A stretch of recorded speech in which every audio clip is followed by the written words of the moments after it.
time that I need to be on time, it doesn't work. So I'm sorry about that. So do you want to introduce me for the recording, or do you want me to just go ahead and introduce myself and start it up? I'll just quickly say this is my aunt, and she owns a yoga studio in Pengrove, Blue Door Yoga, and we're really grateful to have her today here to talk about Ayurveda and yoga. And yeah, you can go ahead and Perfect. Thank you, you guys. Thank you for having me, Annika. I am so honored to do this. And thank you for being interested in Ayurveda and yoga, two subjects that are super close and near and dear to my heart. I am so glad that I found yoga back in 2010. And through yoga and teacher training, I found Ayurveda, which is the sister science to yoga. So everyone pretty much has heard of yoga, but Ayurveda is not as well known. It's not as out there. It's not as on the tips of everyone's tongues as yoga is.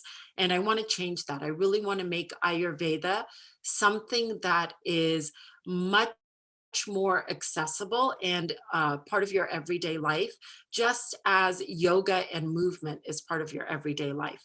So that's what I'm hoping to give you, is a little window into Ayurveda and to get you so excited about what it is and how it can create wellness and balance in your life that you're excited to find out more and go a little deeper into it. So today I'm going to try to take a very big, huge, dense subject and compact it down into, now 15 minutes. I don't even have half an hour anymore. So I'm going to really try to take this dense subject and put it into layman's terms and whet your appetite for it. So really quickly, what is Ayurveda? I already said it's the sister science to yoga. And yoga is about 5,000 years old. That's the nice little round number that we like to put on how old yoga is. And Ayurveda is the same age as yoga. And Ayurveda, what most people don't realize is it is the oldest form of organized medicine in the world. So all Eastern medicines, like traditional Chinese medicine, acupuncture, all of that came and derived out of Ayurveda. So it all started in India about 5,000 years ago, and it's made its way through the rest of the East and then finally, slowly to the Western Hemisphere. So it is really the oldest way of organizing your body into balance and wellness through herbs. So it was a herbal way of finding balance for your body. So instead of Western meds of these medicines that we have created in the lab, Ayurveda is really about using food and herbs to heal any disease state in your body. So that's the real quick and dirty about what Ayurveda is and how it came about. The next thing that I want to get into is an even denser part of the subject, but I'm going to try to make it really quick and easy. So there are 3 doshas or constitutions that are made up in your body and in every living thing that is in the world. So a rock, a flower, any living thing, we don't consider a rock to be living, but anything you can touch and feel is considered living in Ayurveda. And that is made up of 3 doshas or constitutions. And these 3 doshas are Vata, Pitta, Kapha. So you don't need to memorize those. There's not going to be a quiz at the end, although I am a teacher, so I would love to give you a quiz at the end, but I'm not going to do it. I'll refrain. So I had given that little handout that hopefully everyone has in front of them. I've got it in front of me right here. So this little handout talks about what season we're in, and season equals dosha for Ayurveda. So each of the constitutions is split into a season. So we are currently in Kapha season, which is late winter to spring, all through spring. So we are currently deep into Kapha. The other seasons, so right after Kapha comes Pitta. So early summer into late spring into summer, early fall is Pitta season, when it's hot. So when the sun is at its hottest, Pitta means fire. So Pitta is fire. It means heat, actually. So Pitta is heat. And then Vata season starts in late fall through winter. So in October through winter is Vata season. And so now we're in Kapha season. Kapha, I indicated what some of the characteristics are. It's heavy. So it's, that heaviness, that gooiness of the earth, where as the rain is falling and the earth gets all mucky and gooey and muddy, and it wants to, like, your foot when you step into it wants to sink into it. That is the heavy denseness of Kapha season. I already said wet and gooey, moist, slow. It's really slow, and you can kind of feel that slow, stable, cool. So that slowness, you know how you feel kind of sluggish right now, and that butt indentation that has been on your couch for the last year because of the pandemic, and you just want to really snuggle into that. That is Kapha. So you're not alone. I've been talking to people in my yoga classes about how we are all feeling like we could just sit and do marathons of Netflix or Amazon Prime and eat all of that bad, horrible food that's not good for you. And you just want to, like, be that big, huge, like, globby thing sitting on the couch. That is Kapha. So do not blame yourself for feeling that way. It is very characteristic of this season. So now that I've made you feel better about wanting to be a big old blob on the couch, because that's what I feel like doing, I'm going to tell you how to get out of that. So the way you get out of that is, there is this tenet in Ayurveda, which is like increases like. So the more you want to be blobby and sit there and watch Netflix and eat all that yucky food for you and make that butt indentation even larger, the more it's going to pull you down into that. And the more you're going to want to do it. It's this vicious cycle. So you kind of have to force yourself to get out of that cycle. And so you want to pull in the opposite of Kapha. So the opposite of Kapha is actually Vata. So when I said, fall, late fall to winter is Vata season, it is characterized by lightness and dryness and airiness and lots of movement. Kapha is very heavy, dense, and stable. It's sitting in one place. Vata is moving, and it's, you can think of it as your mind when you're not able to settle on one thing, and there's a lot of thoughts flittering through your mind. That is Vata. And so you want to pull more of that in the foods that you eat, in the way that you move, and the way that how you organize your day. So you want to add in more movement, more heat, more lightness. And so you do that by eating lighter foods. So you don't want to eat heavy, dense, stick to your ribs foods. You want to eat smoothies and salads and fruits. So everything that's in season right now, it's those new spring greens like dandelions and baby kale and baby spinach, all of those very light, new, fresh foods. And all of those berries that are coming in now, strawberries, blueberries, all of that very zingy kind of food. It makes you go, your body starts singing. You're like, you eat it and everything goes, ooh. And so that is the opposite of Kapha. So that's what you want to bring in. You also want to bring in warmth. And in yoga and Ayurveda, the way we bring in warmth is through movement, because Kapha wants to have you be really like a hibernating bear, is what Kapha wants you to do right now. So we want to bring in the opposite. We want to bring in movement and heat. So in your yoga practice, you want to pull in more movement, more heat. So you want to move a little faster. You want to pull in poses that are going to create internal heat, and it's going to get your blood flowing, it's going to get your juices flowing, and it's going to get you perspiring. So you really want to amp up the energy in your yoga classes at this point. This is not the time to be lying on the floor and doing all those floor poses. That's what we do during Vata season, because Vata is movement and lots of chaos. So you want to bring in stable and dense and slow. So in our practice today, you're going to see that we're going to bring in a little more heat and a little more movement.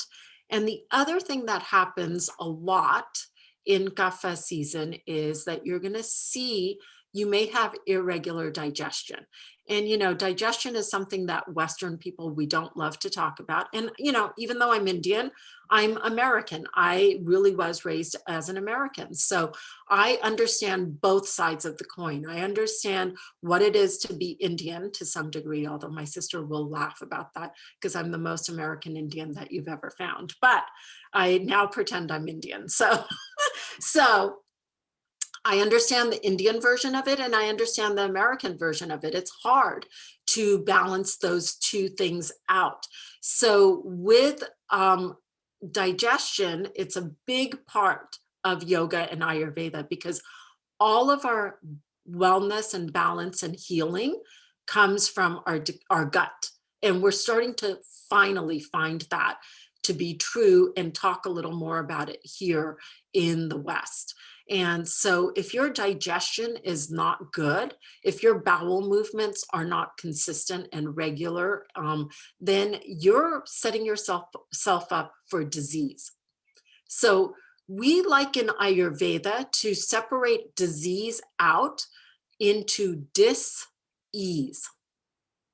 So instead of thinking about it as disease, as a bad state, it is more your body speaking to you and telling you that it is in dis-ease and you want to move towards ease.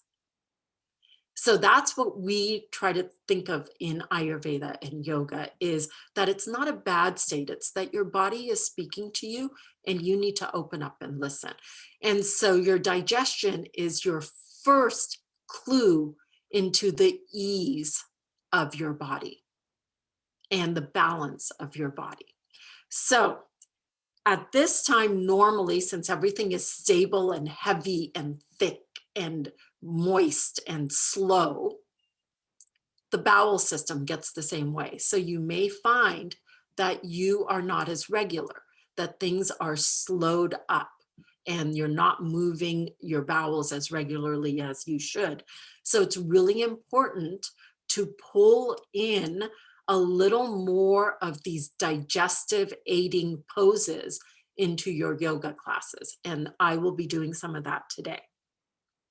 So I've already talked about pulling in the opposite of Kapha, which is more Vata, more movement, and then more heat. So Pitta and Vata, but characteristically more Vata is what you want to pull in during Kapha season. Then I talked about what we're going to be doing in our yoga practice, moving a little more, creating a little more heat, doing some more digestive poses to get that digestive system moving a little more. And then I've put on this handout, what you can do in your routine, in your everyday routine, to help counteract a little bit of this Kapha malaise and heaviness that we have. So Kapha time, and not just because, you know, we're Indian, we like to make things really, really complicated. Not only are all three doshas within you, and then the doshas are broken out into the seasons as well. Doshas are also broken out into your stages of life. So when you are a baby to pre-puberty, you're in the kapha stage. So you think of snotty kids and lots of spit and saliva everywhere, and they're putting everything in their mouth, and they're fat and roly-poly and chubby, and you know, you hit until you hit puberty. Then you start to get thinner, and you are in your pitta season. Then that is your season. Pitta is always about goals and moving towards some goal and being driven. So you're driven in your pitta time of your life. So that is from puberty until your like late 30s, is you're driven to succeed in your career, in your life, and you're starting a family, you're buying a house, you're starting to settle down. You've really got all these goals that you're trying to achieve during your pitta time, and you've got all the energy behind that to make those goals happen. So that's your pitta time of life. And then from your 40s until you die, you're in your vata time of life. So you can see pitta, vata, kapha. They are all the way through everything that we do.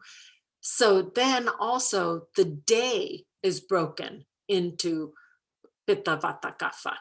So the kapha time for your day is 6 to 10 a.m. and 6 to 10 p.m. So your routine is to wake up prior to kapha time. And I'm the worst. I do not practice what I preach, but I really should, but I don't. So it's okay if you don't, because you have other tools that you can use to pull you out of kapha. So if you can, wake up before 6 o'clock and move, get some cardio in, because then kapha is going to hit at 6 o'clock, and that butt indentation on that couch is going to be calling to you. So you don't want that call to happen. So you want to wake up before 6 o'clock. You want to move, get your cardio in, and this is going to counteract gaining of weight, because that happens during kapha season, and that malaise of just wanting to sit and eat. Okay. I already said eat seasonally: sprouts, berries, dandelions, other spring greens, and then yoga. Move more, create heat in your poses, pull awareness into the crown chakra. And because the kapha is in the root chakra down at the pelvic floor. So you want to pull it into the opposite, which is up at the crown.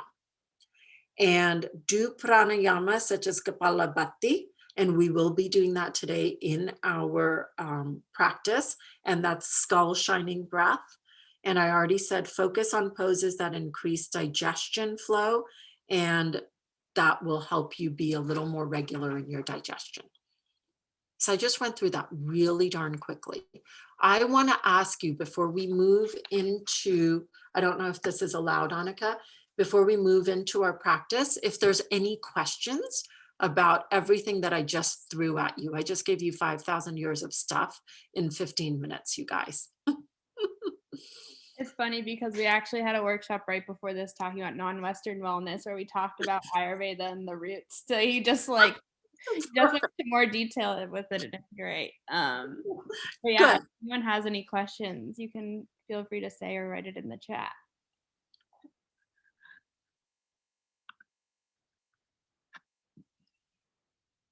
Okay, well, okay. So if there are no questions, then I am going to move us into a quick and dirty yoga practice. I know quick and dirty and yoga don't all, there is a question here. Good, I'm glad that you liked it, Maya. No question, but good. Yes, gut health is so super interesting. Okay, so I don't know if you're on Instagram. I'm sure you are. I'm sure you're young. I don't know what your ages are, but I am loving following this Instagrammer. Her handle is a gutsy girl. I'm going to write that in here. A gutsy girl. She's freaking amazing. Sorry.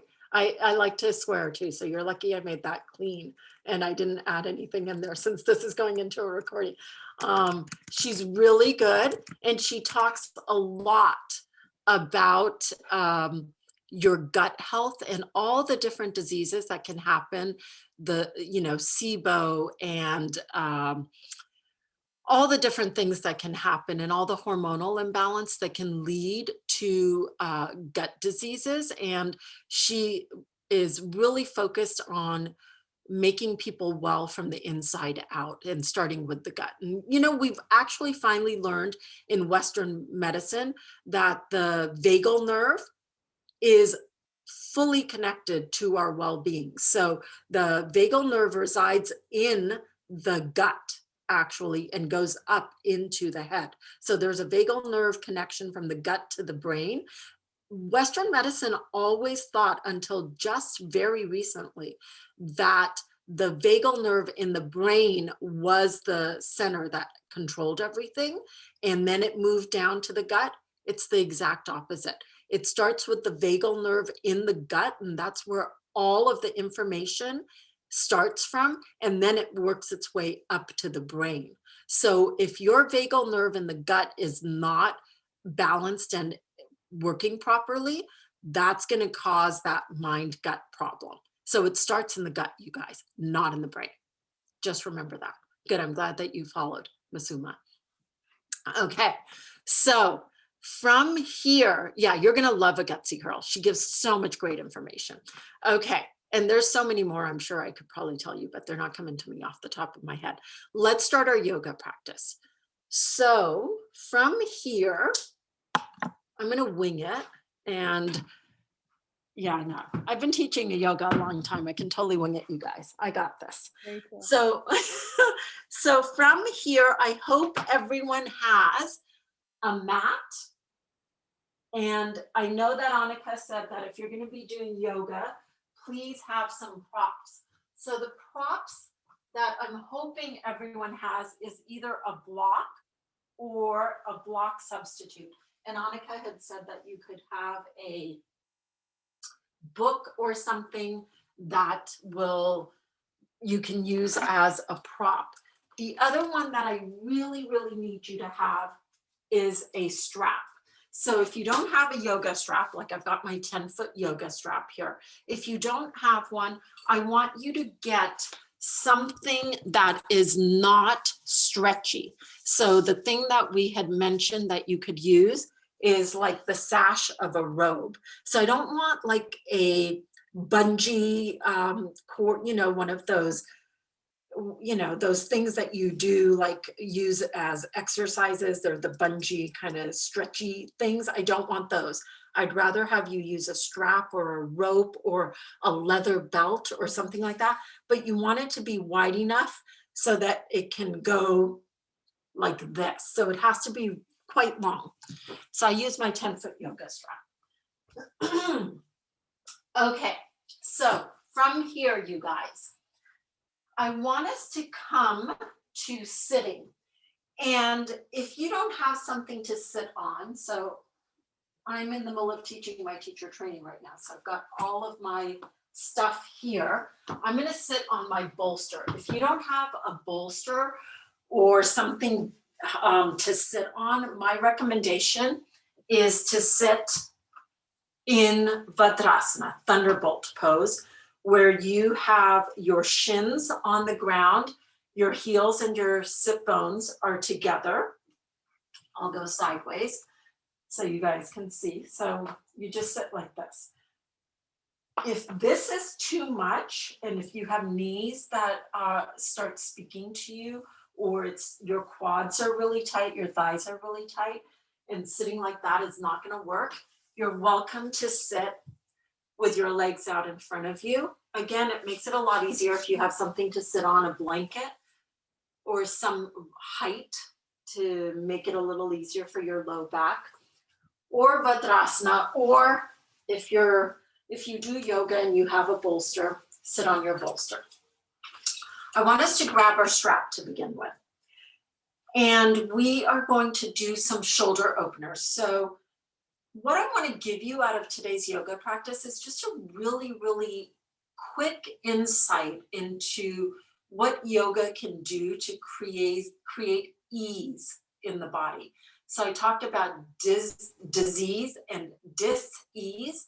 Well, we walk through our days creating dis-ease in our body by the actions that we do, sitting in front of a computer hunched over, sitting over a device doing this kind of thing, or just sitting in general. It's so hard on your body because it tends to shorten your hip flexors and your psoas and pulls on the low back. It starts pulling on all of the gut muscles as well. So there's a lot of tugging that happens from all this tightness that we create from sitting for too long. So sitting is not the best thing for us. If you can sit in cross-legged like this is the best way to go because you start opening up the hips and the psoas and all that stuff that we make tight by the Western sitting that we do. So I want to make you find a little more ease through the poses that we're going to do. So it's going to be a good flow, but it's going to be more about opening everything up. I just want to get some balance. So the first thing that we're going to do is open up the neck and shoulders and the upper back and the chest, which tend to become really tight, especially if you're working in front of a computer a lot and doing this kind of thing. So we want to go the opposite of that. So you have your strap. If you have a yoga strap, I recommend holding onto the metal rings so you don't beam yourself with it. Never good to knock yourself out with the metal rings. Hold on to the strap, make it wider than shoulder distance. So it's going to be pretty darn wide. Knit the front ribs in, so pull the belly in, lengthen the tailbone down. Chin is parallel to the floor. String is attached to the crown of the head, lifting you up towards the sky. Lengthen the tailbone down, so you find all that length in the back body, the corresponding length in the front body. Breathe in and out through the nose. And then on your inhale, bring the arms overhead. Stay here. So as the arms come overhead, I want you to observe what happened. If you're like me and you have unruly ribs, they probably puffed out. So I want you to knit your front ribs in. Think of pulling the ribs into the back body and then visualize your lowest ribs. Can you lengthen the lowest ribs to your hip creases? Lengthen the tailbone down so you find evenness in the front body and the back body. Chin stays parallel to the floor. And then on your exhale, you may have to go wider on the strap. Bring the arms back and bring the strap down by the low back. Okay? Knuckles are facing down, palms are facing forward at this point. Inhale, arms come overhead, knit the front ribs in, chin doesn't drop. Exhale, hands come back to start. Okay? We're going to do that 5 more times. Inhale, overhead, knit the front ribs in, lengthen the tailbone down. Exhale, hands come back so the strap is by the low back.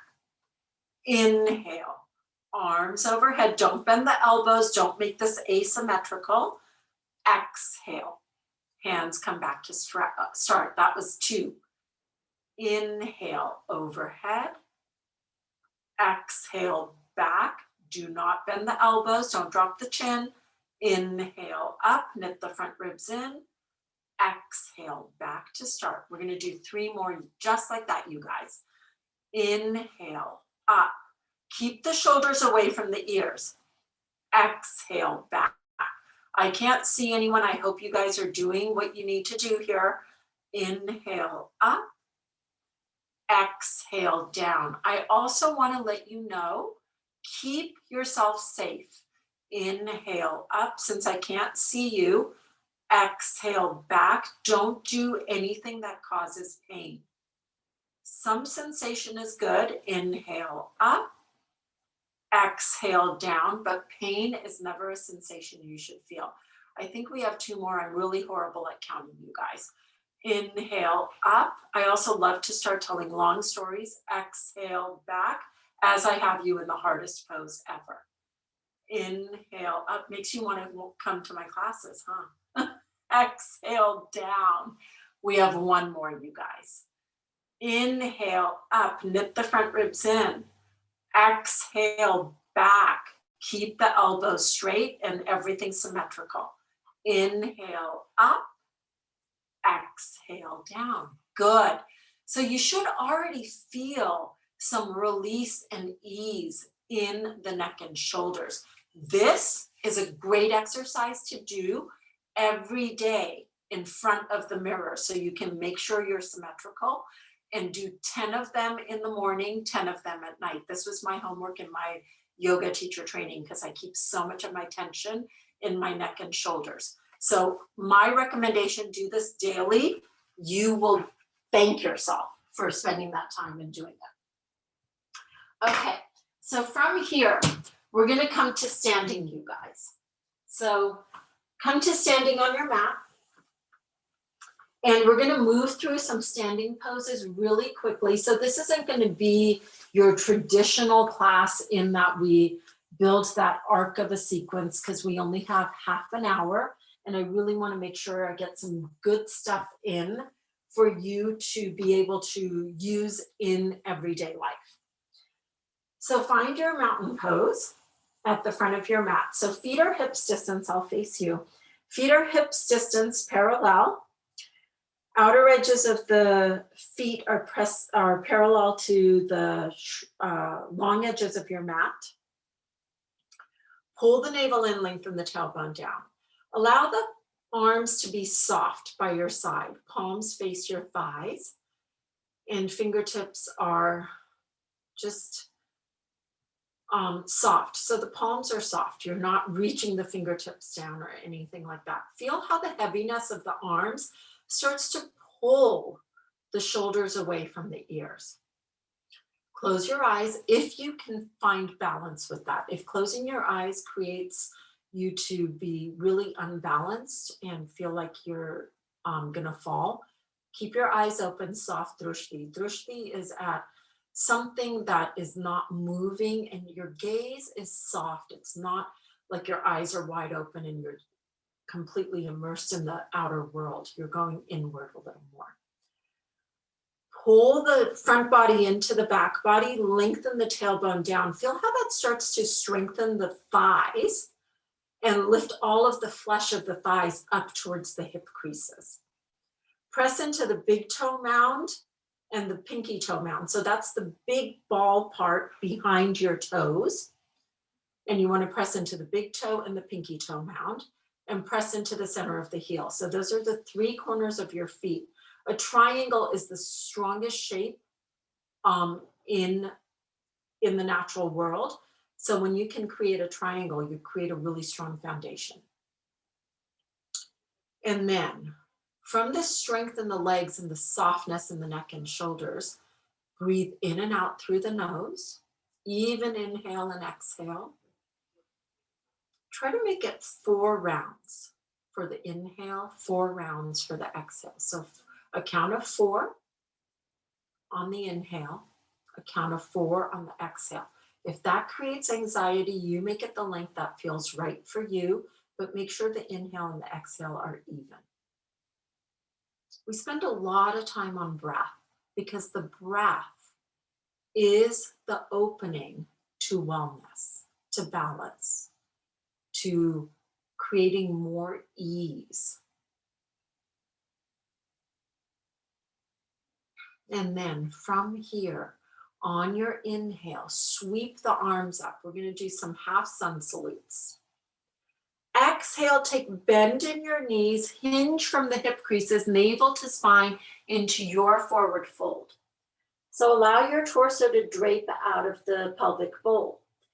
Inhale, straighten the legs, bring the hands to the sides of the shins, and torso is parallel to the floor. Tailbone lengthens back, crown lengthens forward. Navel to spine, you guys. Exhale, bend the knees a lot and allow the torso to drape and rest on the thighs. Press down, inhale, rise up, spread the fingers wide, knit the front ribs in, exhale, Anjali Mudra, hands come to heart. We're going to do that again. Inhale, sweeps you up. Fill up with prana. Exhale, folds you in, navel to spine. Prana is energy and it's breath. It's all the same. Inhale, hands to sides of shins, pull the belly away from the thighs. Exhale, folds you back in. Let the torso drape, you guys. It's heavy. Press down, inhale, rise up, spread the fingers wide, straighten the legs, reach the fingertips up. Exhale, pull that energy to the heart. 2 more just like that. Inhale, sweeps you up. Exhale, folds you in. Inhale, hands to sides of shins, long from tail to crown, navel to heart. Exhale, folds you in, as much bend in your knees as you need. Press down, inhale, rise up, energy in 2 directions.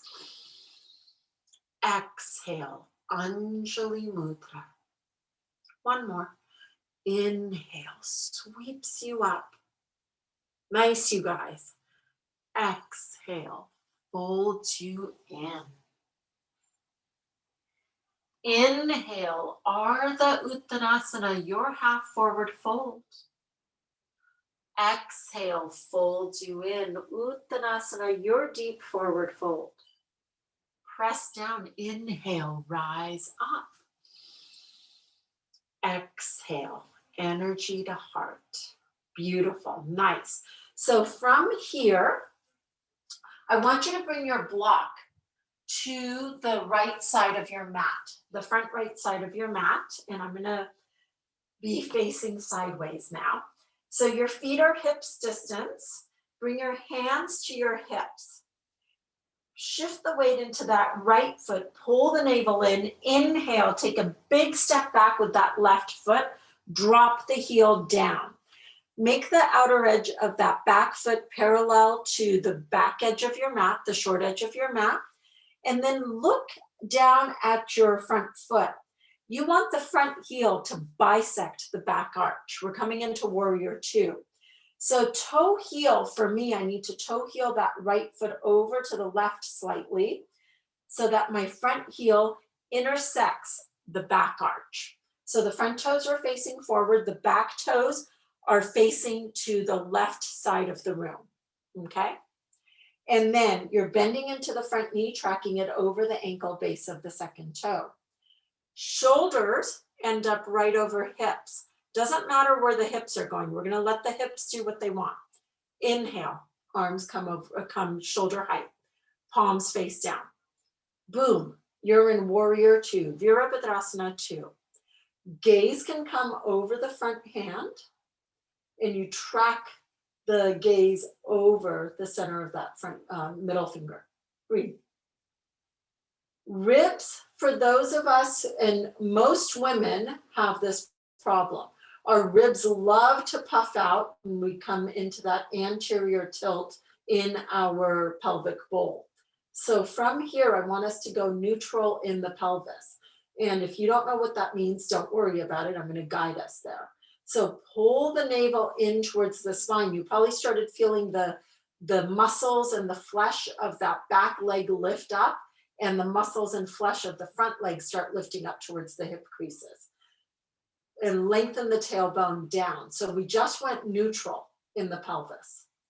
And then from here, make sure the front knee is tracking over the ankle base of the second toe. And then we're going to move dynamically. Remember, we want to build a little bit of heat. We want to add a little movement to counteract kapha. So from here, inhale, straighten that front leg. Press into the front big toe mound to keep from hyperextending that knee. Shift the gaze to the same direction as your torso. So you're gazing now to the wall at the left of the room. And then turn the palms to face up. Inhale, arms come overhead, palms face each other, fingertips reach for the sky. Now we're going to bend back into warrior two. So exhale, bend the front knee and bring the arms out, shoulder height, palms face down. We're going to move through those two poses with one breath, one movement. Inhale, straighten the front leg, palms face each other, arms overhead. Exhale, bend in, gaze comes over the front hand, Virabhadrasana 2. Inhale, straighten, gaze comes to forward, same direction as the chest. Exhale, bend in, gaze over the front hand, track the front knee. Inhale, straighten, knit the front ribs in, lengthen the tailbone down. Exhale, bend in, Virabhadrasana 2, warrior 2. Last time, you guys. Inhale, straighten. Exhale, bend in, warrior 2. So find your warrior 2. We're going to turn this into triangle. Gosh, the time is going so fast, you guys. And then from here, inhale, straighten that front leg, press into the big toe mount. Exhale, reach, reach, reach for the wall in front of you. Grab your block, bring it outside that right shin, that right calf, and on your inhale, bring that left arm overhead. So the bottom hand is on the block, it's light. The top hand is reaching straight up for the sky. Your long line of energy from the bottom hand to the top hand. Gaze is where it doesn't bother the neck. And then press into the front big toe mount. Lengthen the bottom ribs away from the bottom hip crease and soften the top ribs away from the ceiling. So you're trying to get evenness in the bottom waist and the top waist. Press into the outer edge of that back foot. Pull the navel in towards the spine, lengthen the tailbone to that back heel. Thrikkanasana, triangle pose. And then from here, we're only going to take 2 more rounds of breath because I got to get the other side, you guys. And I do want to do a breath technique, and that's all I'm going to have time for, unfortunately. So from here, last little cue, rotate the heart up towards the sky as you press into the front big toe mount. Breathe. So we added a little bit of rotation, which is good for the digestive system. So this is really great for digestion when you add rotation in to the spine. Pull the navel in, gaze down at the front foot. Inhale, use your core to rise up. Exhale, drop the hands to the hips. Step the back foot forward. Okay, that was core work to do that. Now we're going to come to the other side, you guys. So you take your block, move it over to the left. I'm actually going to shift so that I'm always facing you. Feet are hips distance, hands are on hips. Shift the weight into that left foot. Inhale, big step back with that right foot, drop the heel down. So remember, we want to get front heel back arch alignment. So toe heel the front foot over to the left slightly until the front heel bisects the back arch. Outer edge of the back foot is parallel to the back edge of your mat, and the front toes are facing straight forward. Bend into that front knee if you haven't already done so. Track it over the ankle base of the second toe. Shoulders are right over hips. I don't want you hanging over that front thigh, you guys. And then inhale, arms come out, shoulder height, palms face down. Boom, you're in warrior 2, Virabhadrasana 2. Press into the outer edge of that back foot a little more. Lift the energy up into that hip crease. Bend into the front knee a little more and pull the navel in towards the spine and lengthen the tailbone down. Gaze is over the front hand if that doesn't bother your neck. Otherwise, you gaze wherever it feels comfortable. So breathe into it. Your torso is in mountain pose. So you are ascending out of the pelvic bowl. Your legs are in a lunge position, and that's strengthening the front thigh. And then from here, we're going to move dynamically. So on your inhale, straighten that front leg, press into the big toe mount. Shift the gaze to the same direction as your chest. So the chin is in the center of the chest. Inhale, arms come overhead, palms face each other. Exhale, bend in, warrior two. We're going to do that 5 more times. Inhale, straighten, gaze comes to the center of the chest. Exhale, bend in, gaze comes over the front hand. Inhale, straighten, lift the front ribs in, lengthen the tailbone down. Exhale, bend in, Virabhadrasana 2. 4 more, you guys. Inhale, straighten. Exhale, bend in. Keep tracking that front knee over the ankle base of the second toe. Inhale, straighten. Make the legs a little stronger. Press into the front big toe mound. Exhale, bend in. Find some softness on all 4 sides of the neck. Again, inhale, straighten. Exhale, bend in. Last time, you guys. Inhale, straighten. Exhale, bend in. We're going to come into Thrikkanasana. Inhale, straighten that front leg, press into the big toe mound. Exhale, reach, reach, reach for that wall in front of you. Bring the hand down to the block outside that left shin. Inhale the top arm up. Long line of energy from the bottom hand to the top hand. Press into the outer edge of the back foot. Inhale, lengthen the bottom ribs away from the waist. Soften the top ribs away from the ceiling. 3. Gaze is where it doesn't bother your neck. Pull the navel in, lengthen the tailbone to that back heel. Protect the low back, you guys. And then gently open up the heart to the sky as you pull that left shoulder head back. Press into the front big toe mound. So you should feel a nice stretch happening on the inside of that front leg. Breathe into it. Final 2 rounds of breath. Thrikkanasana, triangle pose.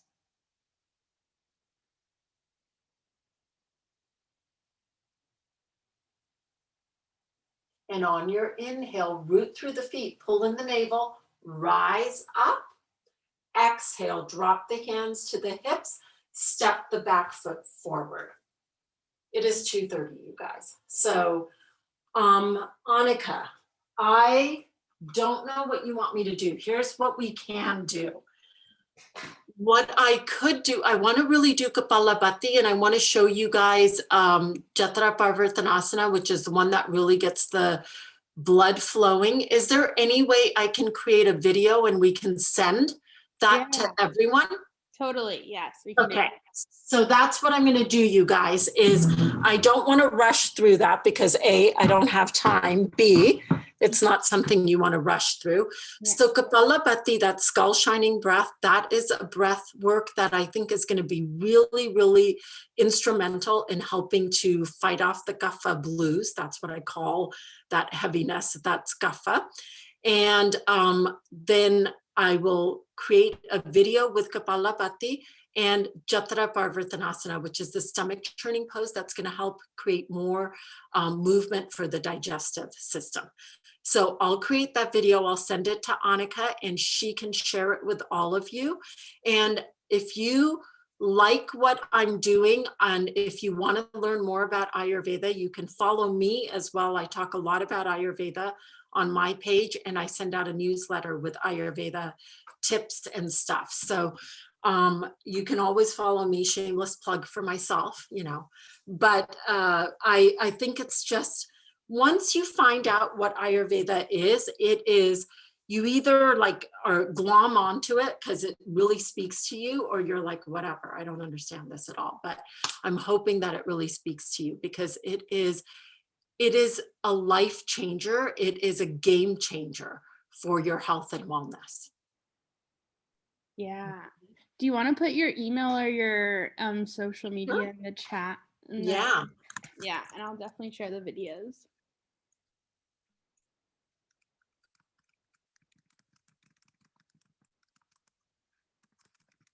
Yeah, so I will get those videos made.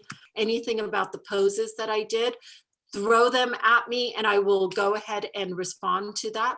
I'll get Annika Kapalabhati and Jatra Parvartanasana, and you guys will have that video so you can do it whenever you want. Yeah. info@ilovebluedoor.com is the email. Yes. Thank you so much. And Thank we really you. appreciate it. Thank you for having me. I'm jumping back into my teacher training Yes. now. So Yes. Thank you. thank you, you guys. It was great having this time with you. Thank Thanks, you. Annika. I love you. Love you.